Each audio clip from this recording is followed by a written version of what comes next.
Welcome to section number 12 on authentication and data security. In this section, we're going to focus on locking down all of the data for the Task Manager app. Right now, all of the API endpoints are publicly accessible. That means anyone can come along and do something like delete every single piece of data in the database, and obviously that's a problem. So in this section, we're going to lock all of that down, putting it behind authentication.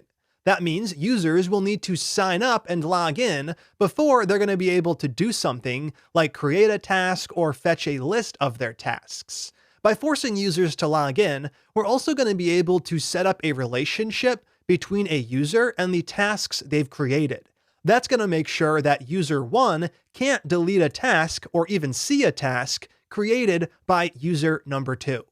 So in this section, we're going to talk about authentication, password security, database data relationships, and more. Let's jump right in.